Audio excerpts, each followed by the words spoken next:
Article 601. The usufructuary shall be obliged to notify the owner of any act of a third person, of which he may have knowledge, that may be prejudicial to the rights of ownership, and he shall be liable should he not do so, for damages, as if they had been caused through his own fault. 511.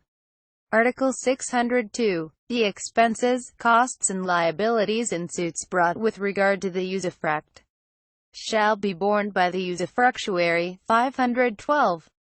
Chapter 4. Extinguishment of usufruct.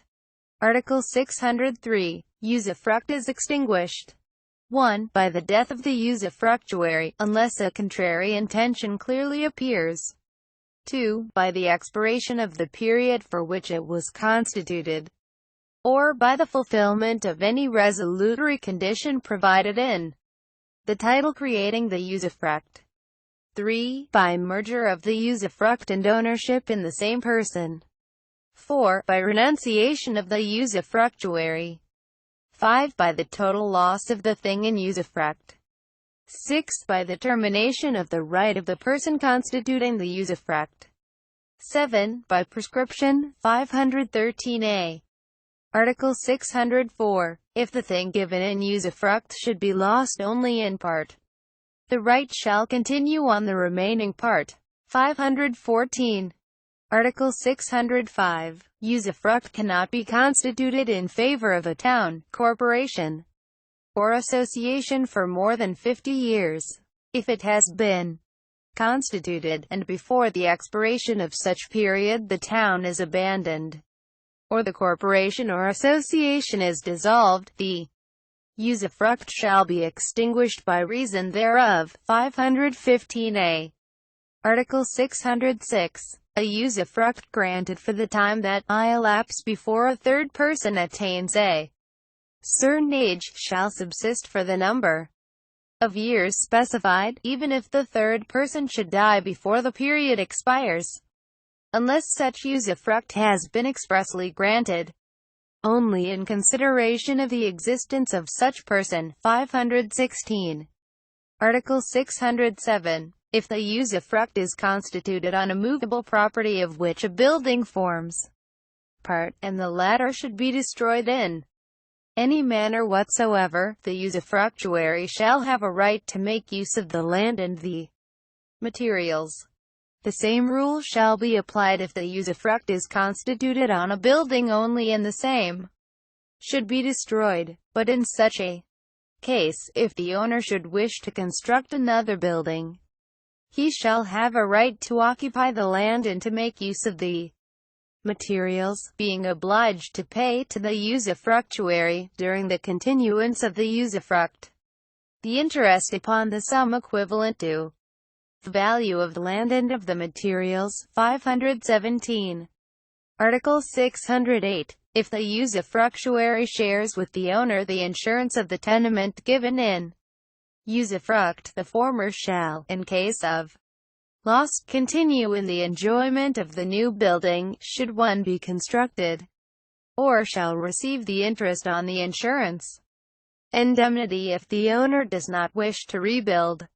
Should the usufructuary have refused to contribute to the insurance, the owner insuring the tenement alone, the latter shall receive the full amount of the insurance indemnity in case of loss, saving always the right granted to the usufructuary in the preceding. Article 518a.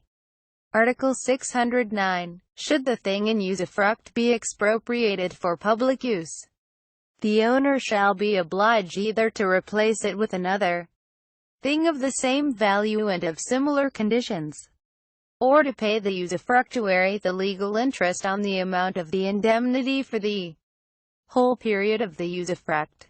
If the owner chooses the latter alternative, he shall give security for the payment of the interest. 519.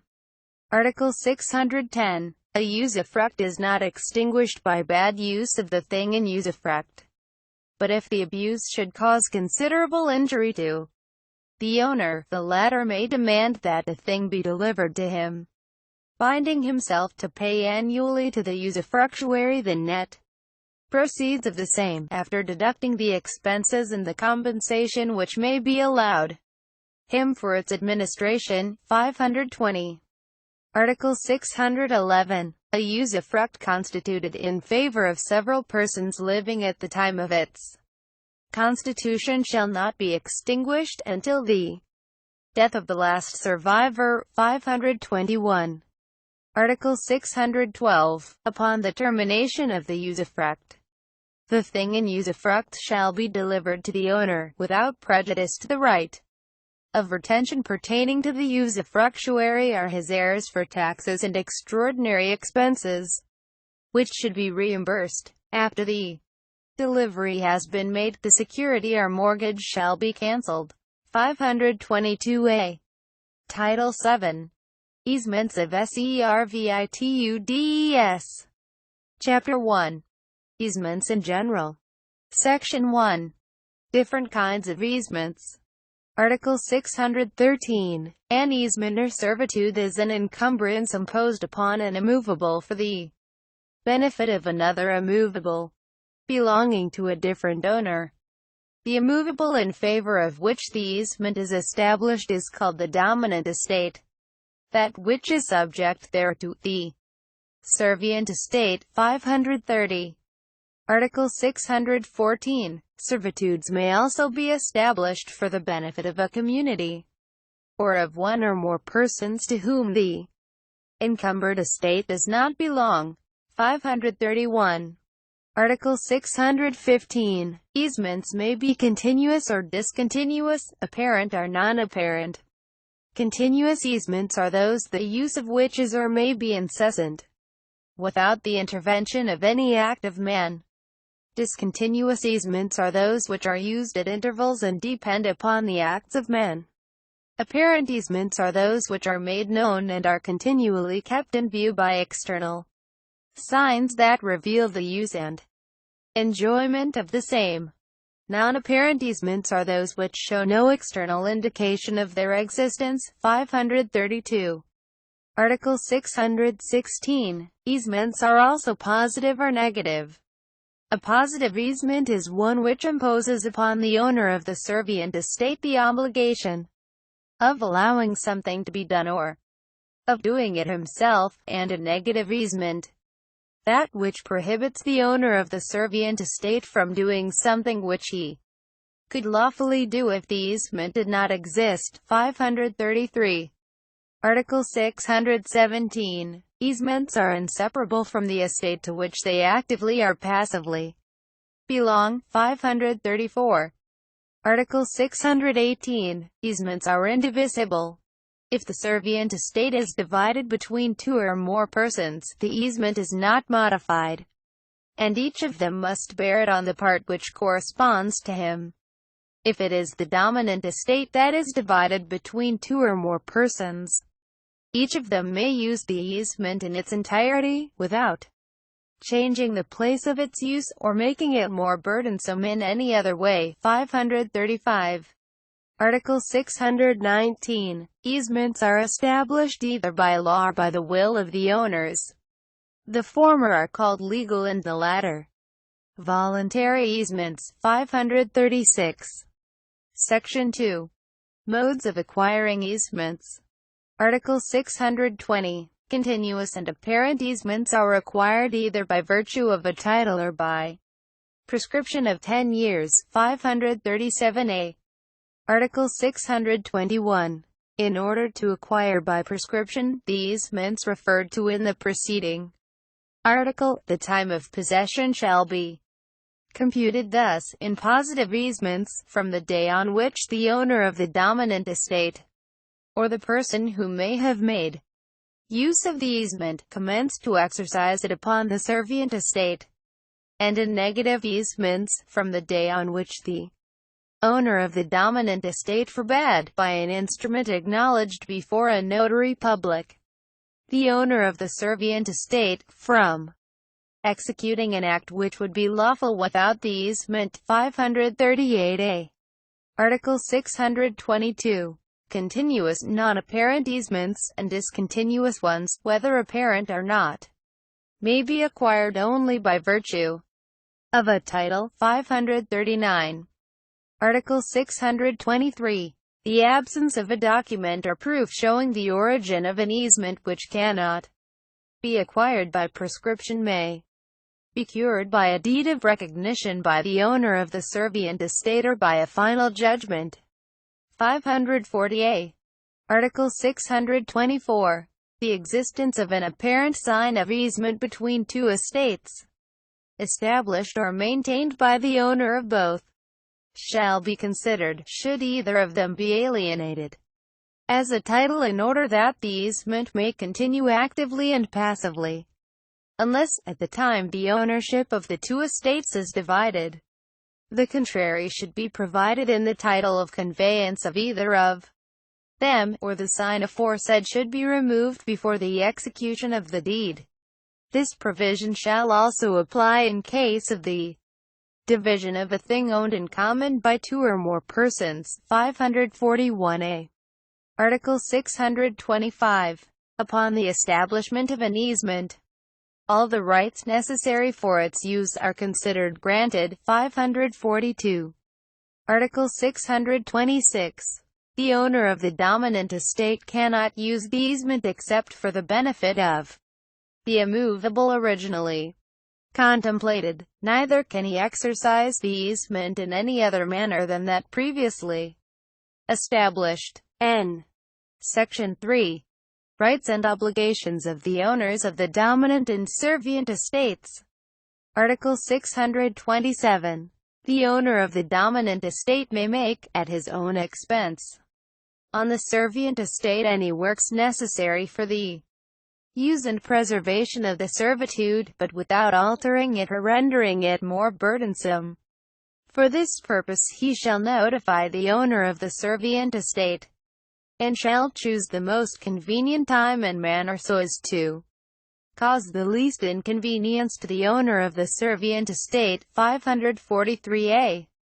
Article 628. Should there be several dominant estates, the owners of all of them shall be obliged to contribute to the expenses referred to in the preceding article, in proportion to the benefits which each may derive from the work.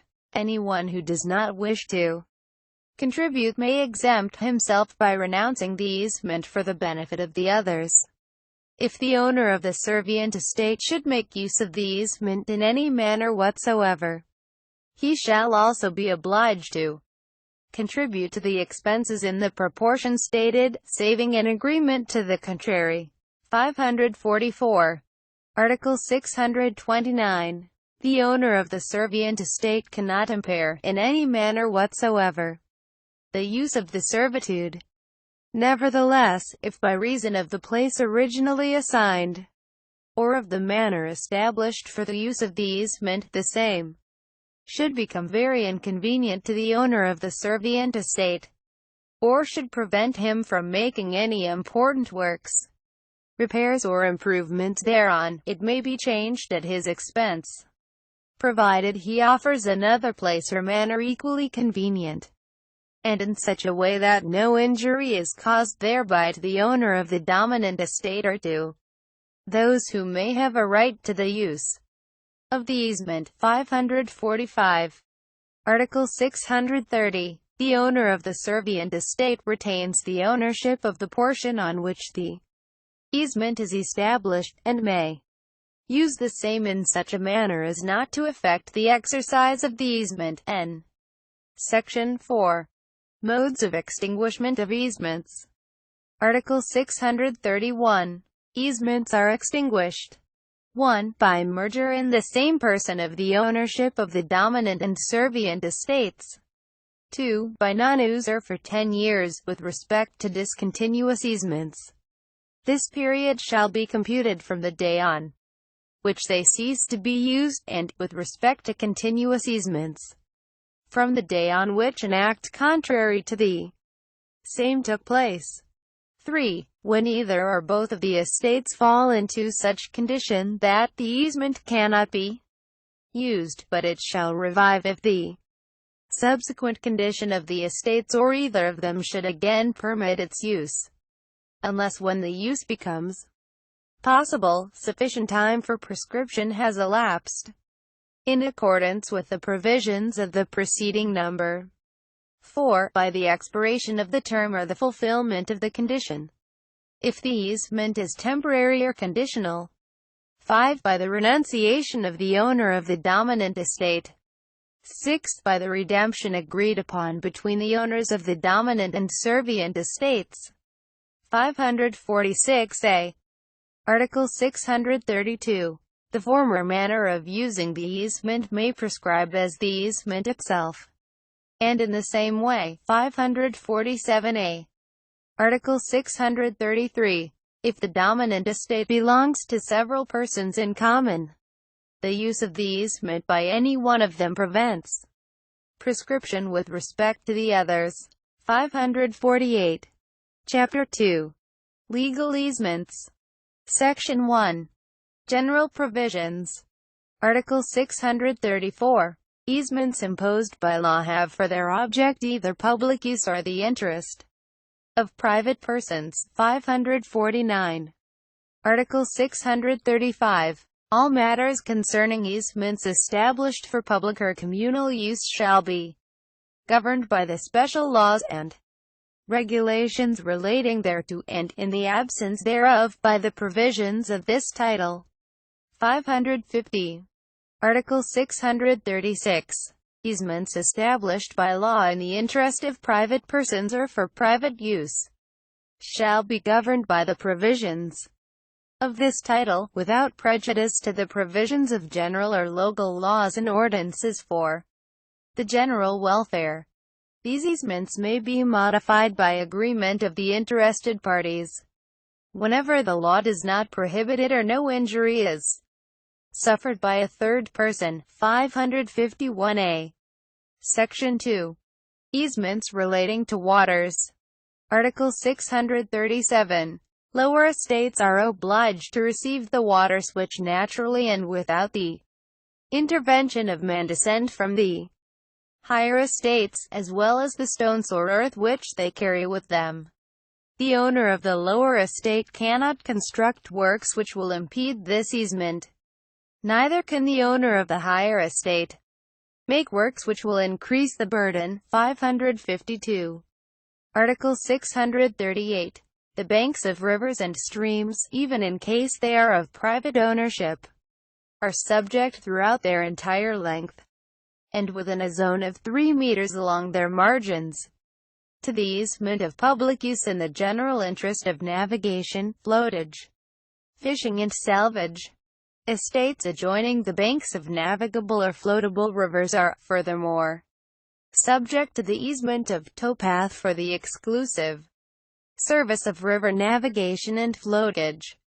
If it be necessary for such purpose to occupy lands of private ownership, the proper indemnity shall first be paid. 553a.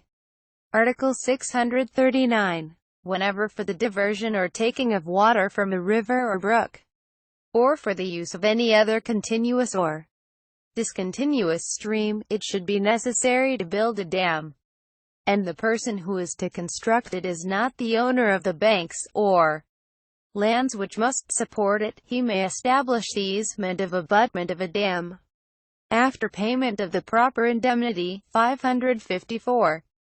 Article 640. Compulsory easements for drawing water or for watering animals can be imposed only for reasons of public use in favor of a town or village, after payment of the proper indemnity. 555. Article 641. Easements for drawing water and for watering animals carry with them the obligation of the owners of the servient estates to allow passage to persons and animals to the place where such easements are to be used, and the indemnity shall include this service. 556. Article 642. Any person who may wish to use upon his own estate any water of which he can dispose shall have the right to make it flow through the intervening estates, with the obligation to indemnify their owners, as well as the owners of the lower estates upon which the waters may filter or descend. 557. Article 643. One desiring to make use of the right granted in the preceding article is obliged 1. To prove that he can dispose of the water and that it is sufficient for the use for which it is intended. 2. To show that the proposed right-of-way is the most convenient and the least onerous to third persons.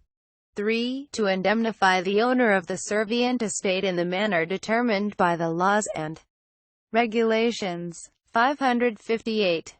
Article 644. The easement of aqueduct for private interest cannot be imposed on buildings, courtyards, annexes, or outhouses, or on orchards or gardens already existing. 559. Article 645. The easement of aqueduct does not prevent the owner of the servient estate from closing or fencing it, or from building over the aqueduct in such manner as not to cause the latter any damage, or render necessary repairs and cleanings impossible.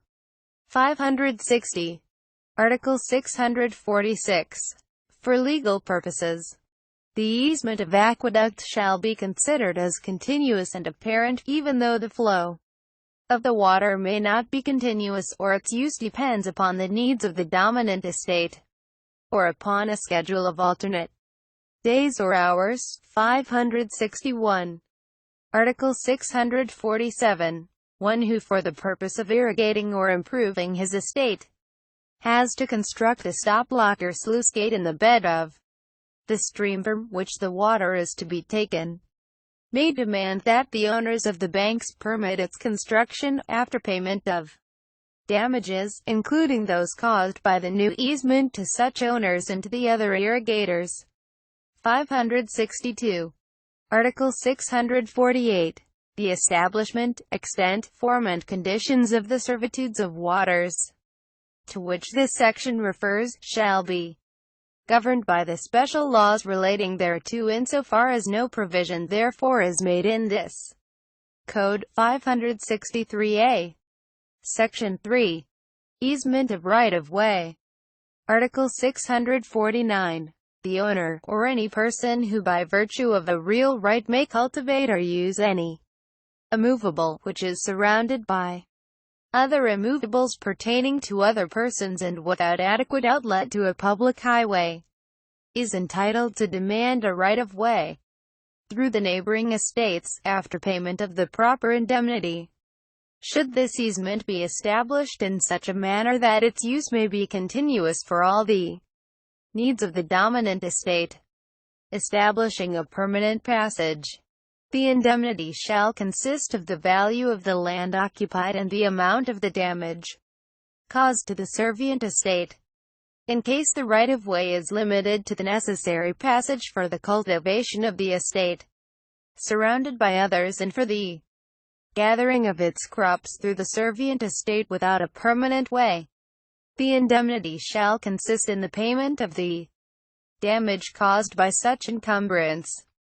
This easement is not compulsory if the isolation of the immovable is due to the proprietor's own acts. 564a. Article 650. The easement of right-of-way shall be established at the point least prejudicial to the servient estate, and, insofar as consistent with this rule, where the distance from the dominant estate to a public highway may be the shortest. 565. Article 651. The width of the easement of right-of-way shall be that which is sufficient for the needs of the dominant estate, and may accordingly be changed from time to time. 566a. Article 652. Whenever a piece of land acquired by sale, exchange or partition is surrounded by other estates of the vendor, exchanger, or co-owner, he shall be obliged to grant a right-of-way without indemnity. In case of a simple donation, the donor shall be indemnified by the donee for the establishment of the right-of-way. 567a. Article 653. In the case of the preceding article, If it is the land of the grantor that becomes isolated, he may demand a right-of-way after paying a indemnity. However, the donor shall not be liable for indemnity. N. Article 654. If the right-of-way is permanent, the necessary repairs shall be made by the owner of the dominant estate. A proportionate share of the taxes shall be reimbursed by said owner to the proprietor of the servient estate. N. Article 655. If the right-of-way granted to a surrounded estate ceases to be necessary because its owner has joined it to another abutting on a public road, the owner of the servient estate may demand that the easement be extinguished, returning what he may have received by way of indemnity. The interest on the indemnity shall be deemed to be in payment of rent for the use of the easement. The same rule shall be applied in case a new road is open giving access to the isolated estate. In both cases, the public highway must substantially meet the needs of the dominant estate in order that the easement may be extinguished. 568a. Article 656.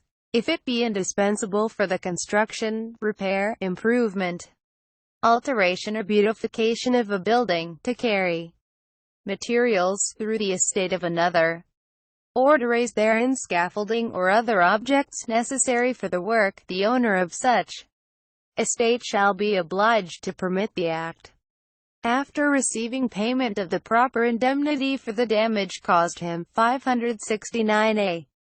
Article 657. Easements of the right-of-way for the passage of livestock known as animal path, animal trail or any other, and those for watering places, resting places and animal folds, shall be governed by the ordinances and regulations relating thereto, and, in the absence thereof, by the usages and customs of the place, without prejudice to rights legally acquired. The animal path shall not exceed in any case the width of 75 meters, and the animal trail that of 37 meters and 50 centimeters. Whenever it is necessary to establish a compulsory easement of the right-of-way or for a watering place for animals, the provisions of this section and those of Articles 640 and 641 shall be observed. In this case the width shall not exceed 10 meters. 570a. Section 4. Easement of party wall. Article 658. The easement of party wall shall be governed by the provisions of this title, by the local ordinances and customs, insofar as they do not conflict with the same, and by the rules of co-ownership. 571a. Article 659. The existence of an easement of party wall is presumed, unless there is a title, or exterior sign, or proof to the contrary. 1. In dividing walls of adjoining buildings up to the point of common elevation. 2. In dividing walls of gardens or yards situated in cities, towns, or in rural communities. 3. In fences, walls and live hedges dividing rural lands. 572. Article 660. It is understood that there is an exterior sign contrary to the easement of party wall. 1. Whenever in the dividing wall of buildings there is a window or opening. 2. Whenever the dividing wall is, on one side, straight and plumb on all its facement, and on the other, it has similar conditions on the upper part, but the lower part slants or projects outward. 3. Whenever the entire wall is built within the boundaries of one of the estates. 4. Whenever the dividing wall bears the burden of the binding beams, floors and roof frame of one of the buildings, but not those of the others. 5. Whenever the dividing wall between courtyards, gardens, and tenements is constructed in such a way that the coping sheds the water upon only one of the estates. 6. Whenever the dividing wall, being built of masonry, has stepping stones, which at certain intervals project from the surface on one side only, but not on the other. 7. Whenever lands enclosed by fences, or live hedges adjoin others which are not enclosed. In all these cases, the ownership of the walls, fences or hedges shall be deemed to belong exclusively to the owner of the property or tenement, which has in its favor the presumption based on any one of these signs. 573. Article 661. Ditches or drains opened between two estates are also presumed as common to both, if there is no title or sign showing the contrary. There is a sign contrary to the part ownership whenever the earth or dirt removed to open the ditch or to clean it is only on one side thereof, in which case the ownership of the ditch shall belong exclusively to the owner of the land having this exterior sign in its favor. 574. Article 662. The cost of repairs and construction of party walls and the maintenance of fences, live hedges, ditches, and drains, owned in common, shall be borne by all the owners of the lands or tenements having the party wall in their favor, in proportion to the right of each. Nevertheless, any owner may exempt himself from contributing to this charge by renouncing his part ownership, except when the party wall supports a building belonging to him. 575. Article 663. If the owner of a building supported by a party wall desires to demolish the building, he may also renounce his part ownership of the wall, but the cost of all repairs and work necessary to prevent any damage which the demolition may cause to the party wall, on this occasion only, shall be borne by him. 576. Article 664. Every owner may increase the height of the party wall, doing so at his own expense and paying for any damage which may be caused by the work, even though such damage be temporary. The expenses of maintaining the wall in the part newly raised or deepened at its foundation shall also be paid for by him, and, in addition, the indemnity for the increased expenses which may be necessary for the preservation of the party wall by reason of the greater height or depth which has been given it.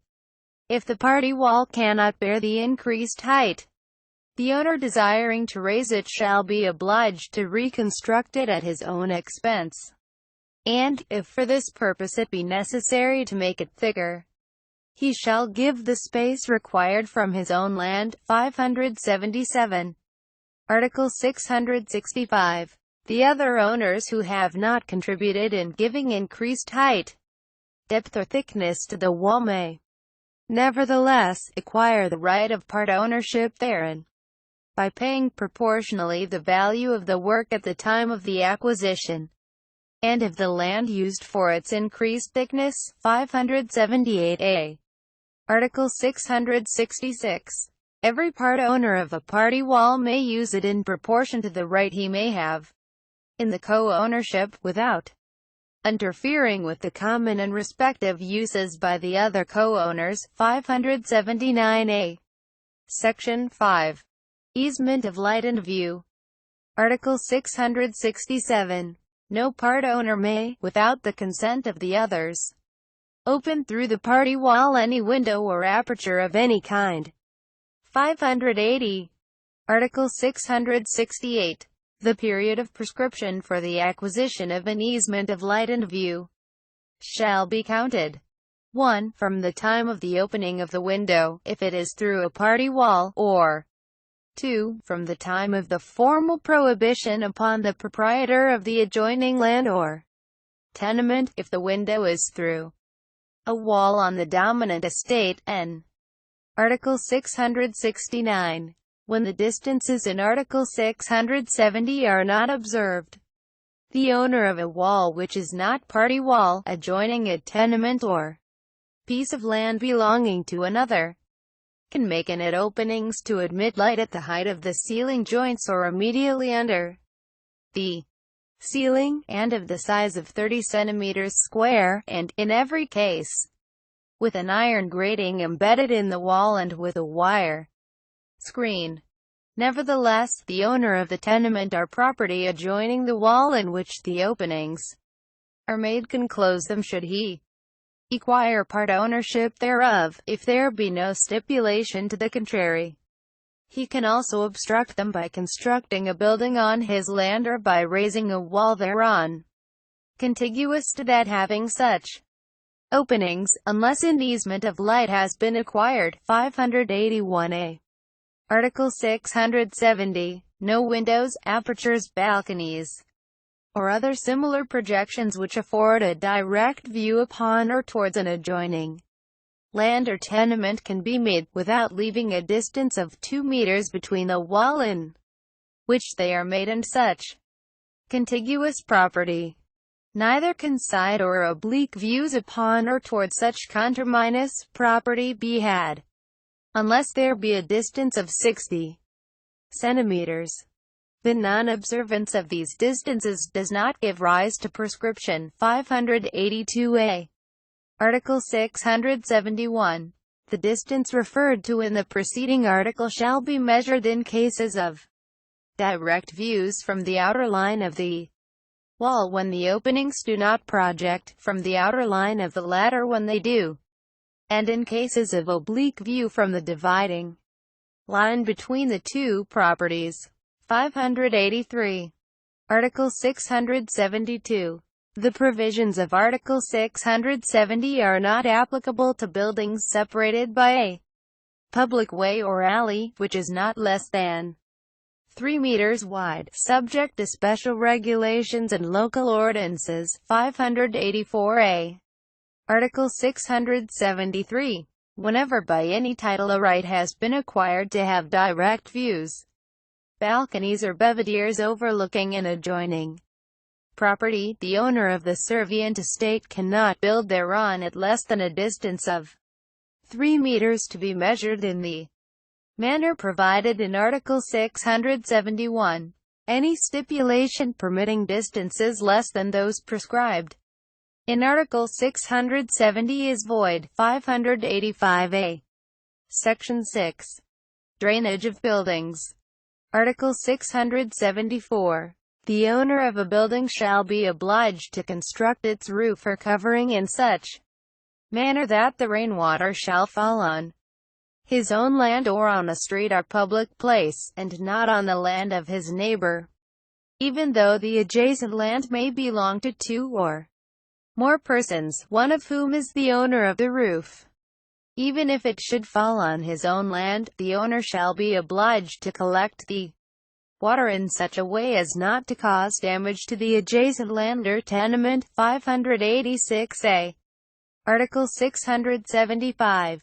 The owner of a tenement or a piece of land, subject to the easement of receiving water falling from roofs, may build in such manner as to receive the water upon his own roof or give it another outlet in accordance with local ordinances or customs, and in such a way as not to cause any nuisance or damage whatever to the dominant estate. 587. Article 676. Whenever the yard or court of a house is surrounded by other houses, and it is not possible to give an outlet through the house itself to the rainwater collected thereon, the establishment of an easement of drainage can be demanded, giving an outlet to the water at the point of the contiguous lands or tenements where its egress may be easiest, and establishing a conduit for the drainage in such manner as to cause the least damage to the servient estate, after payment of the property indemnity. 583. Section 7. Intermediate distances and works for certain constructions and plantings. Article 677. No constructions can be built or plantings made near fortified places or fortresses without compliance with the conditions required in special laws, ordinances, and regulations relating thereto. 589. Article 678. No person shall build any aqueduct, well, sewer, furnace, forge, chimney, stable, depository of corrosive substances, machinery, or factory which by reason of its nature or products is dangerous or noxious, without observing the distances prescribed by the regulations and customs of the place, and without making the necessary protective works, subject, in regard to the manner thereof, to the conditions prescribed by such regulations. These prohibitions cannot be altered or renounced by stipulation on the part of the adjoining proprietors. In the absence of regulations, such precautions shall be taken as may be considered necessary, in order to avoid any damage to the neighboring lands or tenements. 590a. Article 679. No trees shall be planted near a tenement or piece of land belonging to another, except at the distance authorized by the ordinances or customs of the place, and, in the absence thereof, at a distance of at least 2 meters from the dividing line of the estates if tall trees are planted, and at a distance of at least 50 centimeters if shrubs or small trees are planted. Every landowner shall have the right to demand that trees hereafter planted at a shorter distance from his land or tenement be uprooted.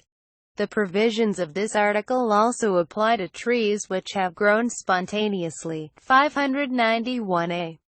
Article 680. If the branches of any tree should extend over a neighboring estate, tenement, garden or yard, the owner of the latter shall have the right to demand that they be cut off in so far as they may spread over his property, and, if it be the roots of a neighboring tree which should penetrate into the land of another, the latter may cut them off himself within his property. 592.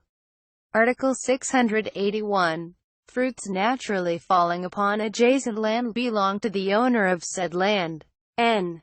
Section 8. Easement against nuisance. N.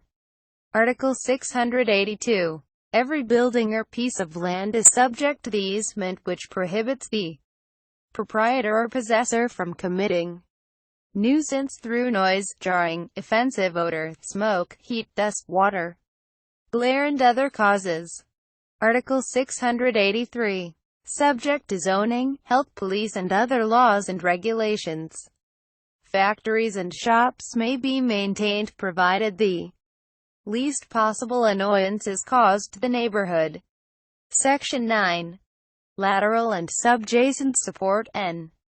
Article 684. No proprietor shall make such excavations upon his land as to deprive any adjacent land or building of sufficient lateral or subjacent support. Article 685. Any stipulation or testamentary provision allowing excavations that cause danger to an adjacent land or building shall be void. Article 686. The legal easement of lateral and subjacent support is not only for buildings standing at the time the excavations are made but also for constructions that may be erected. Article 687. Any proprietor intending to make any excavation contemplated in the 3 preceding articles shall notify all owners of adjacent lands. Chapter 3.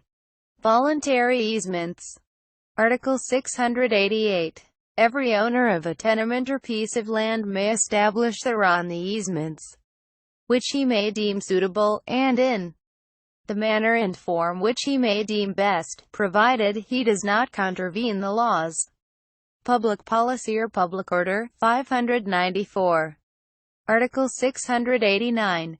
The owner of a tenement or piece of land, the usufruct of which belongs to another, may impose thereon, without the consent of the usufructuary, any servitudes which will not injure the right of usufruct.